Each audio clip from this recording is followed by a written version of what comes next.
715 hommes viennent de grossir les rangs des unités spéciales des forces armées de la République démocratique du Congo.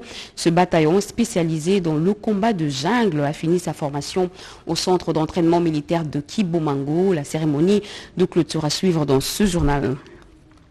La collaboration l'INRB et IMT d'Anvers en Belgique a encore des beaux jours avec elle. La recherche biomédicale en République démocratique du Congo, Sa Majesté le roi Philippe a visité le confort du professeur Mouyembe. À la pompe, les prix de carburant ont été réajustés récemment. L'alchimie mise en place pour garder ces prix bas au regard de la conjoncture internationale coûte une fortune au gouvernement de la République. L'enjeu qui est le maintien du pouvoir d'achat était au cœur de la conférence de presse du secrétaire général à l'économie. Voilà pour les titres. Il est 20h à Kinshasa, c'est l'heure de vous informer, mesdames et messieurs, bonsoir et très heureuse de vous retrouver à travers cette grande édition d'information sur la chaîne nationale. Mercredi 9 juin 2022, c'est aujourd'hui, c'est le 3e jour de la visite du roi de Belge à Kinshasa et l'avenir de la recherche biomédicale en République démocratique du Congo affiche une certaine assurance grâce aux formations assurées par la collaboration belgo-congolaise, l'INRB, qui entretient cette collaboration avec l'IMT d'Anvers a été visité ce jour par le couple royal belge. Patrick Michel Moukoui. Le réchauffement des relations diplomatiques entre la Belgique et la République démocratique du Congo a permis aux deux pays de collaborer efficacement ces dernières années dans plusieurs domaines comme celui de la recherche biomédicale. Le couple royal belge était sans doute émerveillé de palper les fruits de cette collaboration pendant sa visite aux installations de l'Institut national de recherche biomédicale de Kinshasa, tenue de main de maître par le célèbre virologue congolais, le docteur Mouyembe Jean-Jacques. En compagnie du ministre congolais de la Santé, le couple royal a reçu des explications du docteur Mouyembe Tanfoum sur le fonctionnement de ces machines qui supplantent le laboratoire détenant de secrets biologiques qui ont servi à détecter et pour certains cas, combattre des virus tels que Ebola ou encore Covid-19. La collaboration avec la Belgique par l'entremise de l'Institut de médecine tropicale d'Anvers a, outre les domaines de recherche scientifique, abouti au développement d'une plateforme de formation en ligne qui sert notamment de répertoire didactique. Nous voulons que dans les années à venir, qu'il y ait des inventions dans cet institut, que nous soyons capables de résoudre les problèmes de santé de nos populations. Et en tant que président de l'Académie nationale des sciences, hier, j'ai dit, nous sommes formés, nous comptons beaucoup sur cette collaboration que nous avons entamée avec la Belgique, avec l'IMT Anvers et avec d'autres universités flamandes et francophones en Belgique, pour que cette amitié soit le socle du développement de notre pays et pourquoi pas de la Belgique. Pour couronner ce passage du couple royal à l'INRB, Sa Majesté le roi Philippe a reçu du docteur Mouyembe les symboles et attributs du pouvoir Cuba en reconnaissance de la volonté de la Belgique à maintenir en état la collaboration avec la RDC. Grâce au partenariat belge, le Congo entretient son génie du domaine biomédical au travers de formations et assure sereinement l'après-Mouyembe. Les femmes congolaises figurent également sur l'agenda du roi des Belges à Kinshasa. Une table ronde a été organisée à l'Académie des Beaux-Arts. Plusieurs thématiques liées à la condition de la femme congolaise exposées au roi et à la reine de Belgique, qu'accompagnait le chef de l'État Félix Antoine Tshisekedi Tshilombo. Regardez. La femme congolaise en l'honneur ce jeudi, dernier jour du séjour du couple royal belge à Kinshasa. L'Académie des Beaux-Arts, c'est le site choisi pour abriter la table ronde qui a réuni les femmes congolaises représentant les associations féminines et la société civile locale. Au menu, plusieurs thématiques, notamment femmes, paix et sécurité, participation politique des femmes congolaises, lutte contre les violences basées sur le genre et particulièrement les violences sexuelles en zone de conflit ainsi que l'autonomisation de la femme. Des questions majeures qui ont attiré l'attention du couple royal et du chef de l'État Félix Antoine Tshisekedi Tshilombo. Différentes tables représentant chacune une thématique. Pendant plus d'une heure, les deux personnalités, accompagnées de leurs chefs des gouvernements respectifs, en l'occurrence Jean-Michel Samalou Kondé et Alexandre Descroux, ont fait face à des préoccupations pertinentes de la femme congolaise. Nous avons exposé la situation des femmes en RDC par rapport à la participation politique et nous avons également donné les défis et les perspectives que nous avions. Nous avons été très bien écoutés par nos interlocuteurs qui nous ont écoutés, qui ont commenté également et je crois que c'est quelque chose de très constructif parce que la Belgique et la RDC sont un pays qui ont une histoire commune. Nous pensons que le train est en marche, les femmes ont pris conscience, les femmes sont prêtes, elles sont même déjà embarquées dans le train. Nous espérons que les hommes qui sont pour la plupart les chefs des partis politiques comprendront qu'on ne peut plus rien faire sans les femmes. Après les échanges, le chef de l'État Félix-Antoine Tshisekedi Tshilombo et le couple royal belge ont visité la grande salle de l'atelier de peinture et sculpture de l'Académie des Beaux-Arts de Kinshasa, qui est une émanation de l'école Saint-Luc de Gombe-Matadi, créée en 1943 par un missionnaire belge de la congrégation des frères des écoles chrétiennes. Des échanges, des cadeaux de part et d'autre ont également ponctué le passage du roi Philippe et de la reine Mathilde dans cette grande institution qui compte plus de 1500 étudiants en sciences et techniques artistiques dans toute sa diversité.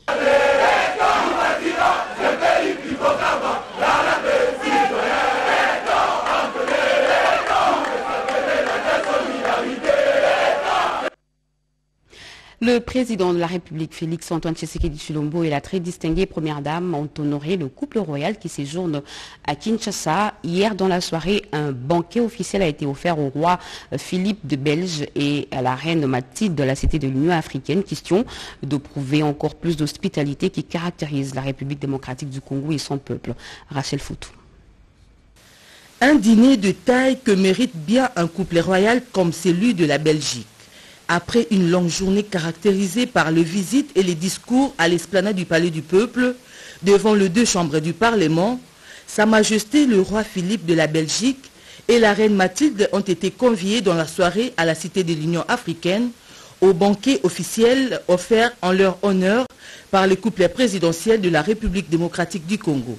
À 20h locale, le couple royal a été accueilli à son arrivée à la paillote de la résidence présidentielle par le chef de l'État Félix-Antoine Tshisekedi Tshilombo et la très distinguée première dame Denise Nyakero Tshisekedi. Le couple présidentiel et ses hôtes ont toasté à l'honneur de peuples belges et congolais qui aujourd'hui ont tourné la page coloniale pour affermir l'amitié et les relations bilatérales entre Bruxelles et Kinshasa. Le chef de l'État Félix Tshisekedi a dans son mot de circonstance salué le soutien de la Belgique pour la RDC au sein des instances internationales. La confirmation de l'engagement de la Belgique pour la stabilisation et la poursuite du processus de démocratisation de notre pays est pour moi un motif essentiel de confiance dans l'avenir.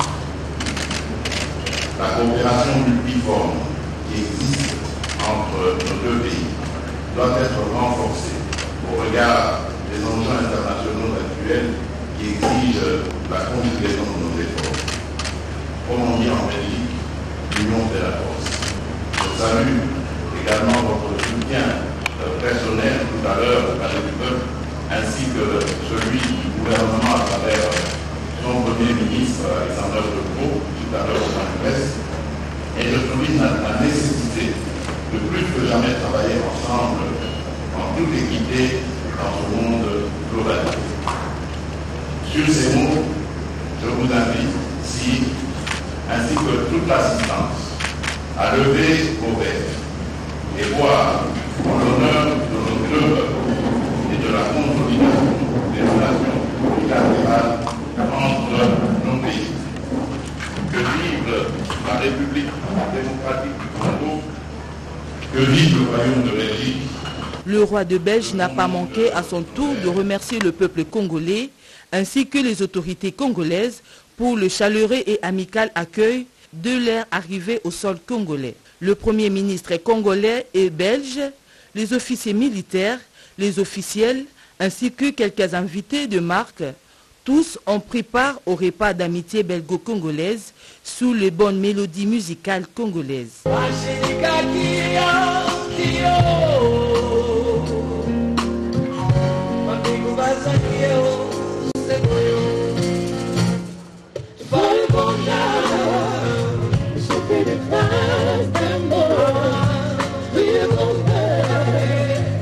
Qui commence bien, finit bien, dit-on. Le couple présidentiel congolais a quitté le lieu après avoir accompagné ses invités.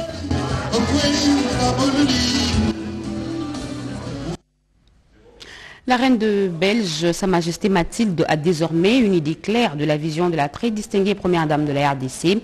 Denise Nyakeru Tshisekedi a renseigné son note des actions phares menées avec le soutien de sa fondation pour les bien-être des populations. Naïcha Kelamouila, Patrick Michel Moukou et Charmant Lelo. Alors que le roi Philippe et le président Tshisekedi s'entretenaient en privé au Palais de la Nation, le moment était également celui choisi par la première dame et la reine de Belge pour tenir une séance de travail introduite par une présentation commentée des activités de la première dame, Denise Nyakeru Tshisekedi. Une présentation qui a jeté les bases d'une discussion entre les deux personnalités autour de thématiques chères à la première dame de la République et essentiellement centrées sur le bien-être et la santé de femmes et de populations. La distinguée Denise Nyakeru Tshisekedi a renseigné son note des actions menées par elle au travers de sa fondation éponyme en droite ligne avec sa vision dénommée plus forte qui se décline en 4 axes d'intervention prioritaires, à savoir la santé, l'éducation, la lutte contre les violences basées sur le genre et l'autonomisation de la femme. Du programme Excellencia qui octroie actuellement une centaine de bourses internationales et locales aux lauréats de l'examen d'État avec ambition d'en faire 10 fois plus. Madame Denise Nyakeru Tshisekedi, nommée en 2019 championne pour la lutte contre les violences liées au conflit, a également insisté sur le plaidoyer qu'elle mène en vue de la création à RDC d'un fonds national de réparation des victimes de violences sexuelles liées au conflit et autres crimes contre la paix et la sécurité de l'humanité. Dans le cadre de son mandat de défenseur des objectifs de développement durable, Sa Majesté la Reine de Belge a pris connaissance avec intérêt des activités de la Première Dame qui s'investit dans des domaines qui lui sont chers, tels que la santé mentale, l'éducation ou encore l'autonomisation économique des femmes. À Kinshasa, le couple royal se rendra demain à Lubumbashi de la province de Haut-Katanga, à la veille de son arrivée à la capitale cuprifère. Quelques habitants du coin ont exprimé leurs attentes par rapport à cette première visite officielle. Notre envoyé spécial Oscar Mbalkaïch nous en parle. Mesdames et messieurs, nous sommes ici dans l'enceinte de l'amphithéâtre Kalaba. C'est à cet endroit que le roi de Belge Philippe va s'adresser à la communauté estudiantine de l'université de Lubumbashi. Comme vous le remarquez, les travaux évoluent à pas de géant. D'ici demain, donc d'ici à jeudi, cet amphithéâtre sera livré aux autorités de l'université de Lubumbashi pour enfin accueillir le vendredi le couple royal ainsi que le Premier ministre Alexandre Deko. Il va visiter quelques sites, notamment le site Bungu Bungu qui rentre dans le cadre de la préservation de l'environnement à travers la République. Donc c'est tout un symbole, ce voyage constitue un symbole pour les Congolais et également pour les Louchois qui vont accueillir le roi Philippe et quelques-uns se sont exprimés à cet effet. La Belgique est en train d'appuyer un projet qui consiste à lutter contre la déforestation et ce projet se situe aux alentours du village Katanga, raison pour laquelle nous avons préféré à ce que la manifestation se tienne ici à Katanga. Ça s'inscrit dans la vision du chef de l'État Félix Antoine Tshisekedi qui veut que nous puissions travailler non seulement en améliorant les conditions de vie des populations qui restent dans des milieux urbains, mais même ceux qui sont dans les milieux ruraux. C'est un grand honneur en tant qu'étudiant. Je me dirais aussi qu'à mon époque, c'est quand le roi avait foulé ses pieds à l'université. Vous savez, le roi, il est monarque, il est souverain, donc je ne viens pas seul, il vient avec le Premier ministre et une délégation. Et peut-être on peut nous attendre à une coopération interuniversitaire. Et moi d'ailleurs j'ai même demandé au recteur qu'on puisse profiter de l'occasion, si on peut, avec la présence du Premier ministre, obtenir qu'il y ait un partenariat entre l'imprimerie de l'UNILU et l'imprimerie Braille de Belgique, parce que c'est la plus grande du monde. Depuis l'amphithéâtre professeur Kalaba Mutabusha à l'université de Lubumbashi, Joseph Oscar Mbal, Camille Djoké, RTNC. Tout à fait autre chose à présent. La Chine veut renforcer sa coopération avec la RDC dans le domaine militaire, veut exprimer par l'ambassadeur de Chine en RDC au vice-premier ministre, ministre de l'Intérieur Daniel Asselo Kito, Ibrahim Chako, José Baïtouambo. La Chine demeure attachée à sa coopération avec la République démocratique du Congo, les droits à la sécurité étant une aspiration profonde et essentielle des populations de deux pays. Les pistes de coopération en matière de sécurité entre la Chine et la RDC étaient au cœur des échanges entre le vice-premier ministre, ministre de l'Intérieur et Sécurité Daniel Asselo Kito Akoy et les diplomates chinois en RDC. La sécurité étant un souci majeur pour la RDC, notamment avec ce qui se passe à l'est du pays, elle demeure un défi à relever, a précisé Zhu Jing. Nous sommes prêts à travailler avec nos amis congolais pour renforcer la capacité de l'État congolais en matière de sécurité. La partie congolaise, et en particulier la vice-premier ministre, accorde une haute importance à cette coopération sino-congolaise. Nous nous sommes convenus de travailler ensemble dans l'avenir pour faire que la coopération sécuritaire soit un nouveau pilier de la partenariat stratégique sino-congolaise. Notre rôle en tant que diplomate, c'est de faire associer les forces de l'État chinois et congolais ensemble pour donner une vie meilleure à nos populations. Il n'y a pas de développement sans sécurité durable, d'où l'importance capitale pour Daniel Asselo Kito Akoy d'accorder une place de choix à cette coopération sino-congolaise. Avant l'exercice grandeur nature dans l'est de la RDC, le bataillon FRDC, formé au combat de jungle par des instructeurs français, est sorti des enclos du centre de formation militaire de Kibomango. En présence du ministre de la Défense nationale Gilbert Kabanda, quelques éléments ont offert un exercice en réalité fatal pour l'ennemi déjà bien identifié. Jean Zibou. Le ministre de la Défense nationale et des anciens combattants, Gilbert Kabanda Kourenga, a présidé ce jeudi 9 juin 2022 la cérémonie marquant la fin de formation du 2e bataillon spécial de combat en jungle, formé conjointement par les éléments français au Gabon et les instructeurs congolais des FARDC. La cérémonie a eu lieu à la parade du centre d'entraînement militaire de Kibomango dans la commune de Lantsele, en présence de l'ambassadeur français en RDC, du commandant contingent de la MONUSCO, du commandant des éléments français au Gabon, EFG, ainsi que de plusieurs autorités civiles et militaires de la RDC. 3 temps forts ont marqué cet événement. D'abord, la démonstration des exercices de combat corps à corps, tir des différentes armes et des sauvetages au combat par les militaires du 10 bataillon. Ensuite, la remise du fanion de commandement du bataillon par le ministre au commandant de cette unité par l'entremise du chef d'état-major général des FARDC, représenté par son adjoint en charge des opérations et renseignements et du chef d'état-major de la force terrestre. Enfin, le défilé des troupes. Dans son mot de circonstance, le ministre de la Défense nationale et d'anciens combattants, Gilbert Kabanda Kourenga, a salué la coopération militaire entre la France et la RDC. Il a par la suite appelé les militaires du 2e bataillon spécial de combat à mettre en pratique toutes les notions apprises durant leur formation. Pour sa part, le général François-Xavier Mabin, commandant des éléments français au Gabon, ce 2e bataillon spécial a perfectionné son savoir avec l'aide et l'encadrement de plus de 60 instructeurs français assistés des instructeurs congolais de Kibomango. Il a en outre témoigné son encouragement à ce bataillon caractérisé par la solidarité et l'esprit d'équipe. Les nouvelles du front, le général d'armée Mbalamou Cessé Célestin est arrivé à Kibumba pour réconforter le moral de troupes au combat. Regardez.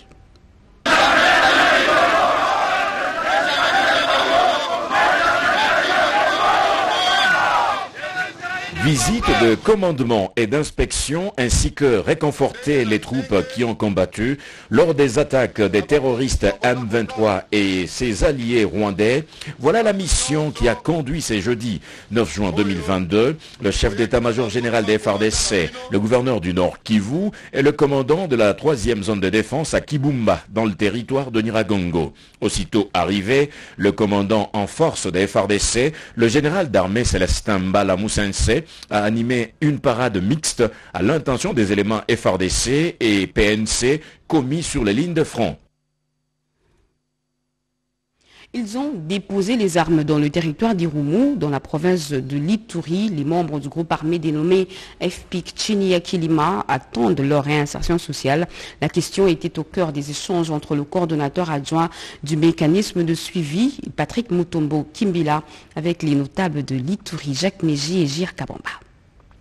Bon, l'appel du chef de l'État, Félix-Antoine Tshisekedi Tshilombo, a déposé les armes. La milice FPIC Chiniakilima a réagi positivement dans la province de l'Ituri, territoire d'Irumu. Les groupes armés dénommés Front patriotique et intégrationniste du Congo s'est rendu grâce à l'implication et conscientisation de notables du territoire, notamment le vice-ministre aux Affaires étrangères, Sami Adoubango Aoto, et les professeurs Bungi Shabaku Kato. Ces deux personnalités politiques et scientifiques de l'Ituri ont été reçues au mécanisme de suivi de l'accord cadre par le coordonnateur adjoint Patrick Mutombo Kambila. Au centre des échanges, la sécurité et la paix totale en Ituri. Notre demande au niveau du mécanisme, c'est d'abord le remerciement et deux, voir dans quelle mesure nous pouvons encadrer ces jeunes gens qui s'engagent pour la paix. Donc nous appelons ainsi la Codeco, nous appelons Zahir, Emma, à rejoindre la voie de la paix. Et nous leur demandons de faire confiance au président de la République. Nous leur demandons de n'écouter que cette voix du président qui leur dit de se ranger derrière la paix et les œuvres de paix. Pour le numéro 2 du mécanisme des suivis, Patrick Mutombo Kambila, aucune piste ne sera négligée pour restaurer l'autorité de l'État dans l'Est de la République démocratique du Congo, comme le veut le président de la République. Il rassure ces deux hôtes que les options sont levées pour assurer la réinsertion sociale de ceux qui ont déposé les armes.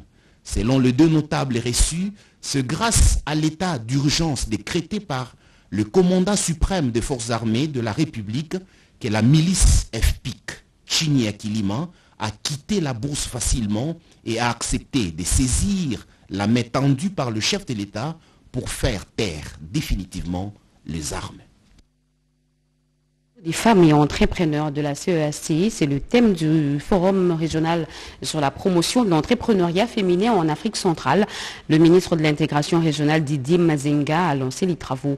Vital Pagabita nous en parle.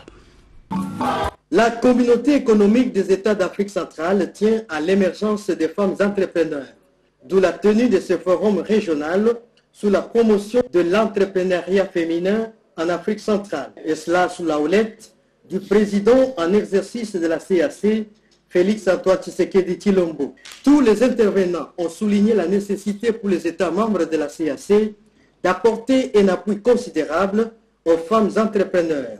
Parmi les orateurs, la ministre du Genre, Gisèle Ndaya, le président de la commission de la CAC, Dapieda de Gilberto, et surtout le ministre de l'intégration régionale et francophonie, Didier Mazenga Mukanzo. Dans l'issue de ces travaux, vous, nos femmes entrepreneurs de la région CAC et les experts des États membres de la CAC, vous parviendrez à collecter les données nécessaires de nature à vous aider à formuler la stratégie en vue de l'émergence de l'entrepreneuriat féminin et la mise en place de la plateforme régionale des femmes entrepreneurs de la CAC.